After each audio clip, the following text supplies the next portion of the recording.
Hi everyone, and welcome back to my channel, and we are moving on with another two witnesses in the Casey Anthony trial, and next is Catherine Tyson. Now this woman has the driest mouth I have ever seen, and I am so thankful when the state offered her a bottle of water. I'm sorry, I just had to get that out there. There's nothing worse than listening to someone speak when their mouth is so dry. So, she works at the FBI as Chief of the Quality Assurance and Training Units of the FBI Laboratory. But before this, she was a mitochondrial DNA analyst. So remember, mitochondrial DNA is maternal, which means it's all from the mother's side. The steps of mitochondrial DNA are: first, the DNA is extracted or isolated from an item of evidence. Then that DNA is subjected to a process called PCR, which copies that DNA or amplifies it, which then gives enough DNA to be able to perform more testing. Once the DNA is amplified, they then type it through a process called DNA sequencing, which allows you to be able to look at the individual building blocks of a portion of the mitochondrial DNA. Through this, they can establish or determine a mitochondrial DNA type, and then this can be compared to different types of evidence. Again, really interesting. Finally, the mitochondrial DNA types can be subjected to a search in a mitochondrial DNA database. If an individual cannot be excluded as a source of a particular item of evidence, then they calculate an estimate of how common or how rare that mitochondrial type is in the general population, and that estimate is based on the database search.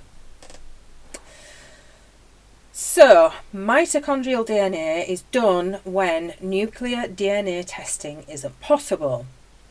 Mitochondrial DNA testing is a powerful tool to be able to exclude someone as a source on an item of evidence. But it's still not definitive, is it? So, in July 2008, she received evidence which include a portion of hair from the trunk and also buccal swabs from Casey.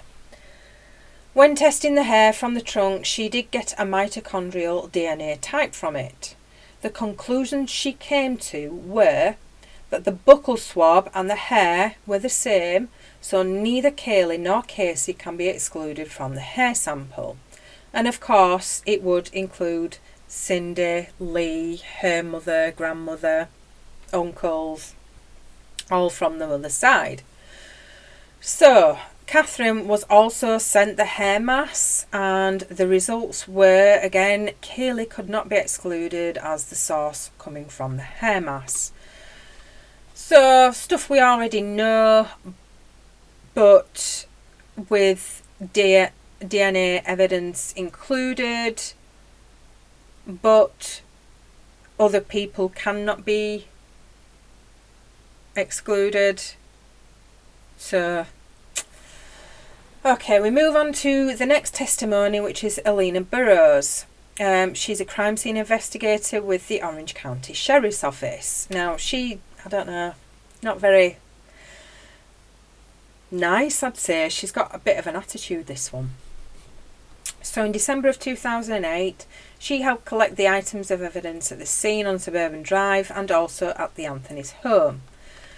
So they show the first picture, which is showing the distance between the Anthony's home and where the remains were found on Suburban Drive, which I haven't seen before. Then they move on to the search at the Anthony's home and a picture of an item that was found in Casey's bedroom. This item was found in a yellow type box inside a dresser. The box contained other items which contained an envelope with a heart sticker on it. And a photograph of more stickers and items, and then a sheet of heart stickers that was located in a binder, and more stickers. So the cross-examination. Baez starts by showing a picture of the envelope with the heart sticker on it. He is asking if she can see the postmark and the fact that it says 37 cents on it, and asks how long ago it has been since they have had 37-cent stamps, which Alina doesn't know. Baez then points out obviously it's an old letter. And then she says in that box were just baby shower items. So yeah. They now show the star stickers again, and amongst the stars were heart stickers and Mickey Mouse stickers, and also had scrapbooking items. Alina did search other areas of the home for stickers. She doesn't recall if there were any stickers in Kaylee's room.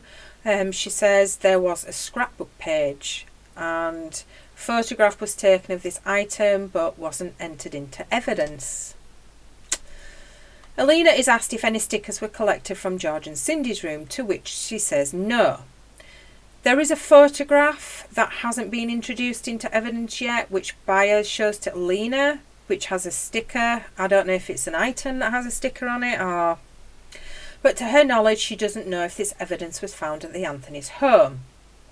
So Alina is asked to step down.